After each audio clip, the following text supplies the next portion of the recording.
नमस्कार विद्यार्थियों। देखिए, संख्या पद्धति को हम आगे बढ़ाते हैं उसी क्रम में। और अब तक हमने देखा है संख्या पद्धति के अंदर प्राकृत संख्या, पूर्ण संख्याएं, पूर्णांक संख्याएं, परमीय संख्याएं, अपरमीय संख्याएं, काल्पनिक संख्याएं, और उसके बाद देखा था हमने वास्तविक संख्याएं, रियल नंबर्स। उसके बाद देखा था हमने भाज्य संख्याएं, अभाज्य संख्याएं, सम संख्याएं, विषम संख्याएं। उसके बाद देखा था हमने कोप्राइम नंबर्स यानी सह अभाज्य संख्याएं, विशिष्ट संख्याएं, और उसके बाद देखा था संपूर्ण संख्याएं। तो ध्यान देना विद्यार्थियों।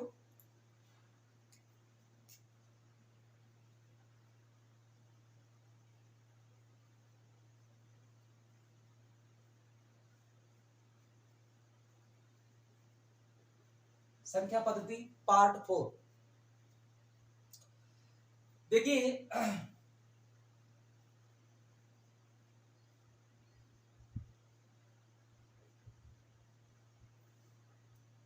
यहां से आगे चर्चा करेंगे हम। तो संख्या पद्धति के अंदर अग्र संख्या, कौन संख्या है?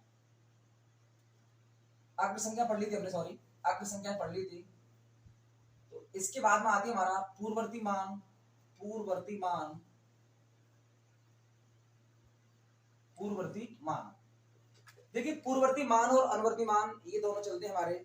और पूर्ववर्ती मान इसके नाम से क्लियर होता है। देखो, पूर्व का मतलब होता है पहले, पूर्व का मतलब होता है पहले, तो इसको कह सकते हैं पहले वाला मान, पहले वाला मान। अर्थात इसमें -1 करना है हमें। क्या करना है? -1 करना है, -1 करना है। देखो, एग्जाम्पल के माध्यम से आपकी समझ में आ जाएगा। पूर्ववर्ती, देखो कि अपन 64 का पूर्ववर्ती मान बात करें, 64 का पूर्ववर्ती मान, कौन सा मान? पूर्ववर्ती मान, यानी 64 से पहले क्या होगा? 63।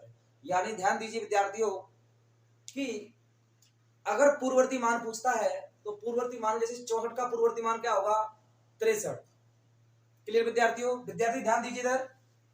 अगर बात करते हैं 100 का पूर्ववर्ती मान क्या होगा? 100 का, तो इससे पहले क्या होता है? यानी -1 कर दो इसमें से बच्चों, तो 100 में से -1 करेंगे, क्या आएगा? 99।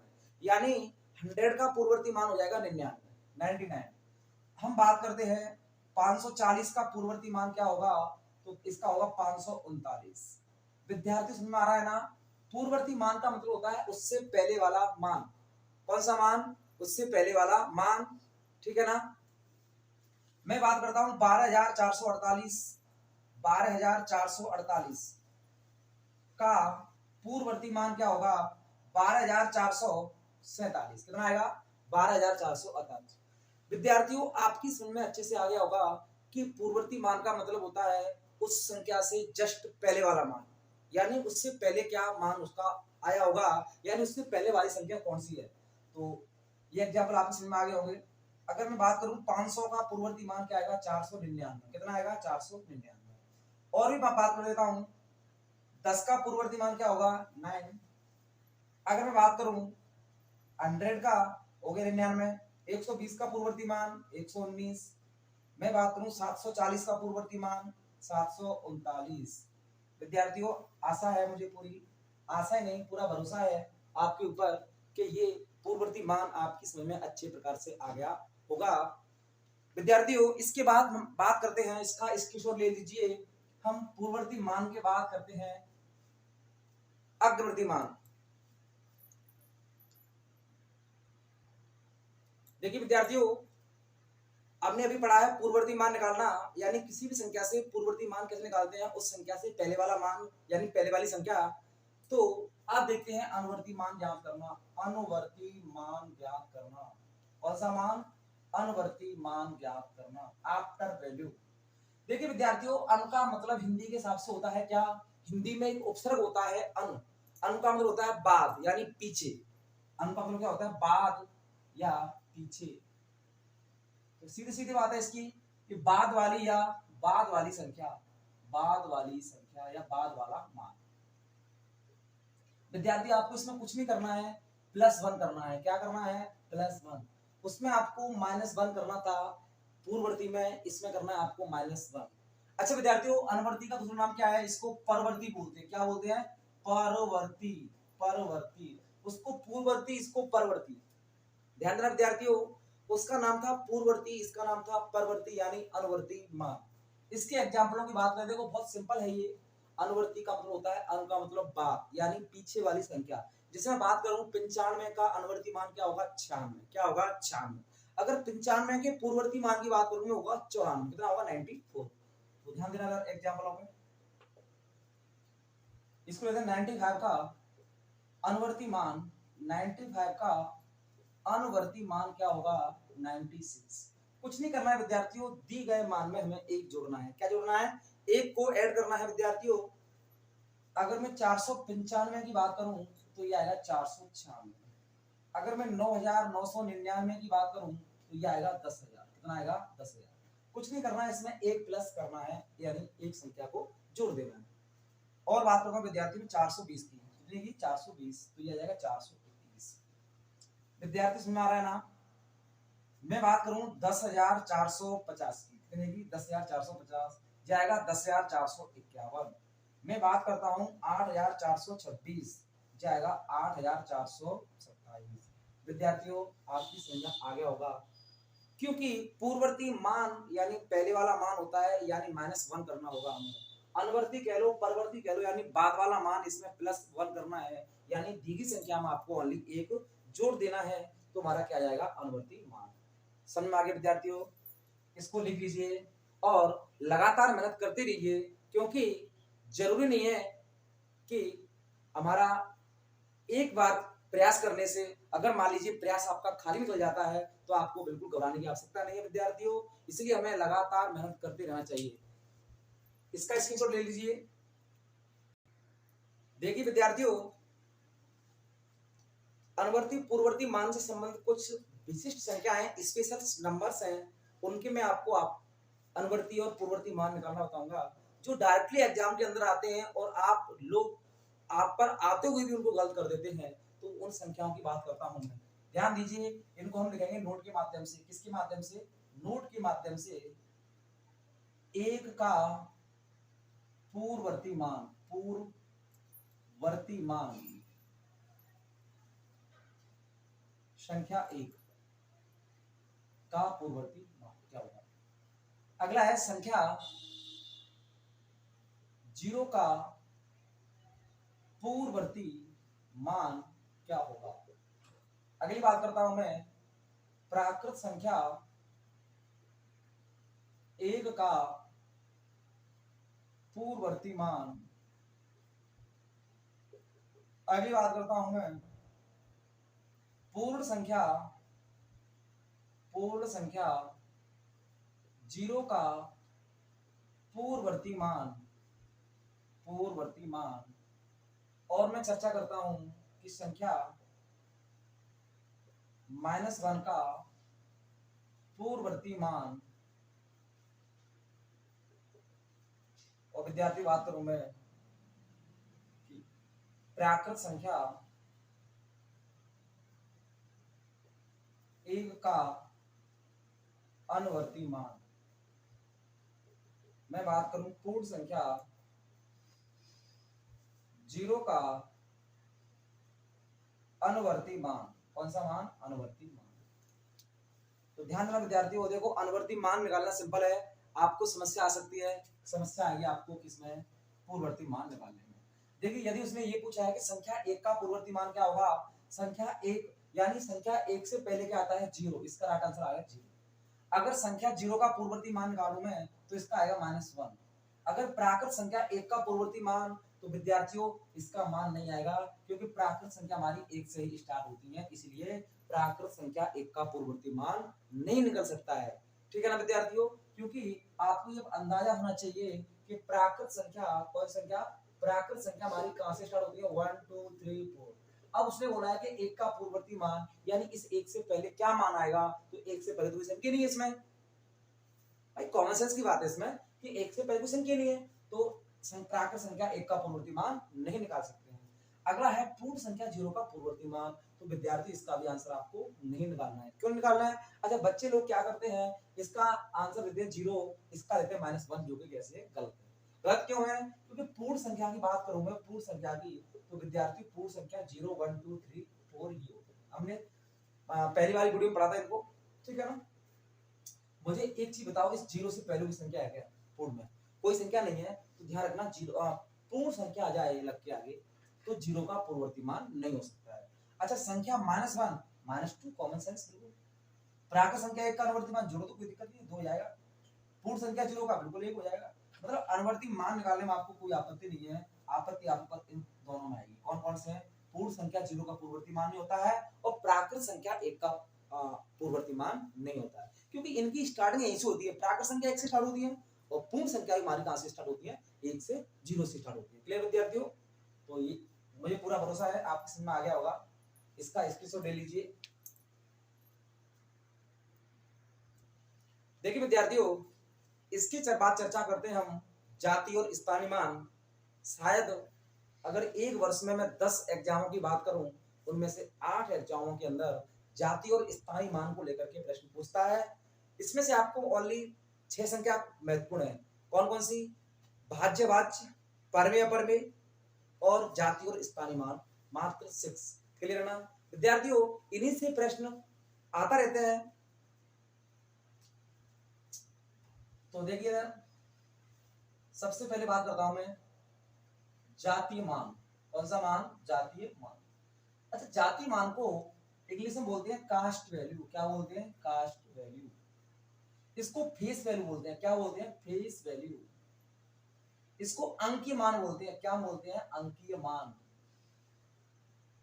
फेस वैल्यू कह लो, कास्ट वैल्यू कह लो, अंकीय मान कह लो, जातीय मान कह लो, एक ही बात होता है इनका मतलब।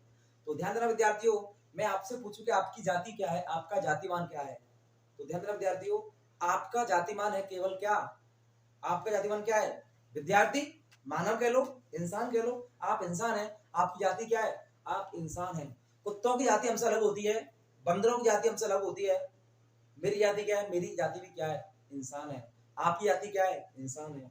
अच्छा, मैं भारत के प्रधानमंत्री नरेंद्र मोदी की जाति मान पूछूं आपसे, उनकी जाति क्या है, तो वो भी कौन है? वो भी इंसान है। मैं अपने माननीय मुख्यमंत्री महोदय अशोक गहलोत की जाति पूछूं आपसे, वो भी कौन है? इंसान है, मानव है। हमसे जाति अलग होती है। भैंस की जाति हमसे अलग है, बंदर की जाति हमसे अलग है। समझ में आ रहा है विद्यार्थियों? तो देखिए, हाँ, स्थानीय मान उसका अलग हो सकता है। स्थानीय मान देखो, मेरा स्थानीय मान इस समय क्या है? टीचर का है। आपका क्या है? विद्यार्थी का है। और प्रधानमंत्री बात करूं तो उनका पीएम के रूप में है उनका स्थानीय मान, उनके स्थान का मान। ठीक है विद्यार्थियों? गहलोत जी की बात करूं, उनका स्थानीय मान क्या है? मुख्यमंत्री है। ठीक है ना? आपका क्या है? विद्यार्थी है। तो ध्यान दीजिए विद्यार्थियों, जाति मान की देखो जाए, इसके एग्जाम्पल की बात करते हैं।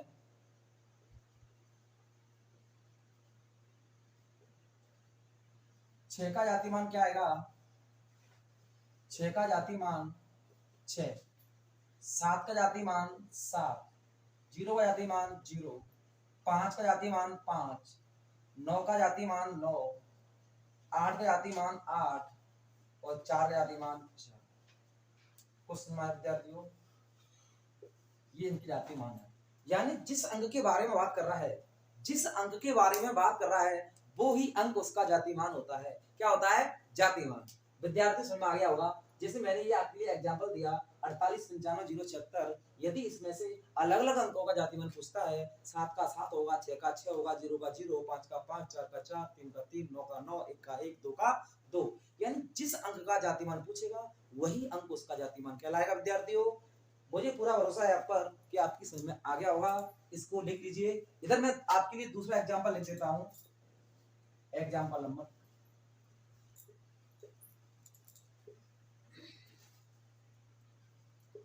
यहाँ पर 4 का निकालेंगे जाति मान 4 आएगा, 8 का निकालेंगे 8 आएगा, 6 का निकालेंगे 6 आएगा, 7 का कितनी बार निकालो 7 आएगा, 3 का क्या आएगा? 3 आएगा, 0 का 0 आएगा हमेशा और 9 का 9 आएगा। ठीक है विद्यार्थियों? यानी 0 से लेकर के 9 अंक तक टोटल 10 अंक होते हैं हमारे, उनका वही की वही क्या होता है? जाति मान होता है। ठीक है विद्यार्थियों? इसका स्क्रीनशॉट ले लीजिए। देखिए विद्यार्थियों, इसके बाद में देखेंगे हम जाति मान। हमने पढ़ा जाति मान को कास्ट वैल्यू कहते हैं, फेस वैल्यू कहते हैं, अंकीय मान कहते हैं। इसके बाद देखेंगे हम स्थानीय मान। कौन सा मान? स्थानीय मान। स्थानीय मान स्थानीय मान को इंग्लिश में बोलते हैं प्लेस वैल्यू। क्या बोलते हैं? Place value. देखिए विद्यार्थियों, जाति मान अभी मैंने आपसे चर्चा की थी कि मेरा जाति मान क्या है? इंसान। आपका जाति मान इंसान। मतलब इस संसार में जो भी व्यक्ति जिसके मुंह है, दो पैर है, दो हाथ है, दो नाक है ना, दो आंख है, दो कान है, उन सबका जाति मान क्या होगा? अगर हम हमारी तरह देखेगा तो उसका क्या होगा? इंसान होगा। ठीक है ना? हाँ, भैंस का जाति मान हमसे अलग होता है क्योंकि उसकी जाति अलग हमसे है ना। भैंस, गाय की जाति हमसे अलग है कि नहीं? तो समझ में आ गया होगा। इसके बाद देखते हैं हम क्या स्थानीय मान। देखो स्थानीय मान का तात्पर्य क्या होता है? इस स्थान पर इस अंक की वैल्यू क्या है। देखो मैंने ये संख्या लिखी, ठीक है ना? अब ध्यान देना, यहाँ पर 6 में देखो, एक 6 यहाँ पे आया, एक 6 यहाँ पे आया, एक 6 यहाँ पर, एक 6 यहाँ पर। इस 6 का मान नहीं है यहाँ पर। अगर मैं 6 की स्थानीय मान की बात करूं, यहाँ पर 6 की खुद की कोई वैल्यू नहीं है। किसकी वैल्यू है? स्थान की वैल्यू है। देखो यहाँ पर 6 किसका काम कर रहा है? ओनली 6 बोलेंगे इसको। इकाई, दहाई, सैकड़ा, हजार, 10,000, इसको बोलेंगे 60,000। क्या बोलेंगे? 60,000। ये 6 किसका काम कर रहा है? 60,000 का। ये ओनली 6 का ही काम कर रहा है। इकाई, दहाई, सैकड़ा, हजार, 10,000, लाख, 10 लाख, करोड़, किसका काम कर रहा है? 6 करोड़ का काम कर रहा है। विद्यार्थी सुन रहा है ना?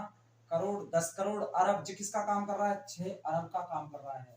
तो विद्यार्थी 6 तो एक जैसे लगाना, मैंने अलग अलग स्थान पर 6 का मान अलग अलग दिखा रहा है।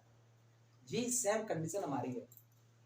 मेरी इस समय स्थान वैल्यू यानी इसकी स्थान की वैल्यू, इस पद की वैल्यू क्या है? टीचर के रूप में। आपकी किसके रूप में है? विद्यार्थी के रूप में।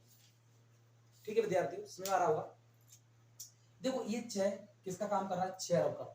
6 को लिखने का तरीका तो मेरे जैसे है ना। देखो ये 6 किसका काम कर रहा है? 6 करोड़ का। अगर मान लीजिए यहाँ से मैं 6 को उठा दूं, यहाँ 5 लिख दूं तो 5 करोड़ कहलाएगा वो तो। 7 लिख दूं 7 करोड़ कहलाएगा। 8 लिख दूं 8 करोड़ कहलाएगा वो करोड़ के रूप में। चाहे वो 6 लिखो, चाहे 5 लिखो, चाहे 3 लिखो। अगर मैं यहाँ पर 2 लिख दूं तो ये 2 करोड़ कहलाएगा। इसका मतलब क्या है? इसे 6 की कोई वैल्यू नहीं है, इसकी स्थान की वैल्यू। यहाँ पर किसकी वैल्यू है? स्थान की वैल्यू। जहां पर स्थान की वैल्यू होती है, जहां पर स्थान का मान होता है, उसको बोलते हैं स्थानीय मान। देखो ये 6 60,000 काम कर रहा है। किसका कर रहा है? 60,000। मैं यहाँ पर 7 लिख दूं 70,000 हो जाएगा, 8 लिख दूं 80,000 हो जाएगा, 9 लिख दूं 90,000 हो जाएगा। तो कहने का मतलब इस 6 का मान नहीं है कुछ भी। 6 का कोई मान नहीं है, 6 की कोई वैल्यू नहीं है। 6 की वैल्यू चाहिए ओनली। कि वैल्यू किसकी? यहाँ पे वैल्यू इस स्थान की, इस पद की। ठीक है विद्यार्थियों, देखिए इसमें एग्जाम्पल की बात करता हूं मैं।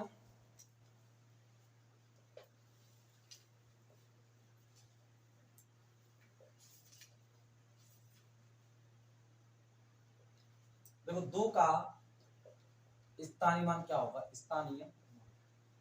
ध्यान देना विद्यार्थियों, मैं सबसे पहले उस अंक को लिखूंगा जिसका स्थानीय मान पूछा जा रहा है। तो 2 लिख दिया मैंने। अब बताओ 2 के बाद कितने अंक हैं? कोई अंक नहीं है, तो इसका आंसर 2 ही आएगा। अगर मैं 3 की स्थानीय मान निकालूं तो सबसे पहले उस अंक को लिखो जिसका स्थानीय मान निकाल रहे हैं। तो मैंने 3 को लिख दिया। अब बोले गुरुजी इधर कितने अंक हैं? 3 के बाद कितना अंक है? बोलो 1 अंक, तो 1 लगा दीजिए। मैं 4 का निकालूं तो सबसे पहले आप 4 को लिख दीजिए। किसको लिख दिए? 4 को। अब 4 के बाद कितने अंक हैं? 1 2, आप यहाँ पर 2 जीरो लगा दीजिए।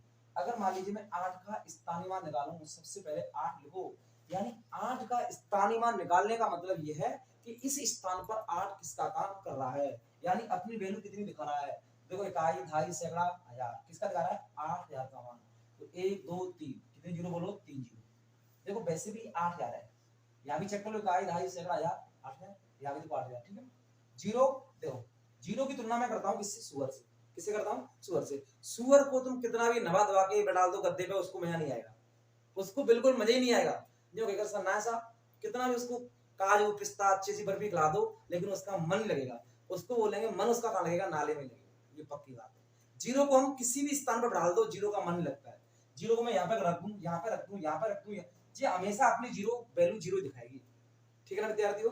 तो जीरो की तुलना तो मैं कैसे करता हूँ? सुअर से करता हूँ। ठीक है ना? यानी इसकी वैल्यू तुम कहीं भी रख दो, इसको यहाँ रख दो, यहाँ रख दो, यहाँ रख दो, यहाँ रख दो, यहाँ रख दो, किसी भी स्थान पर रख दो जीरो को, ये अपनी वैल्यू हमेशा जीरो ही दिखाती है। क्योंकि मैं चलो सबसे पहले क्या किया? उसी स्थान अंक को लिख दिया जीरो। ठीक है। इसके बाद 1 2 3 4, अगर मैं यहाँ पे 4 जीरो लिख दूंगा तो उनका कोई औचित्य नहीं है। 4 जीरो लिख लो, 10 जीरो लिख लो, 58 जीरो लिख लो, यहाँ पे 100 जीरो लिख लो, कोई महत्व नहीं उनका, ओनली जीरो रहेगा।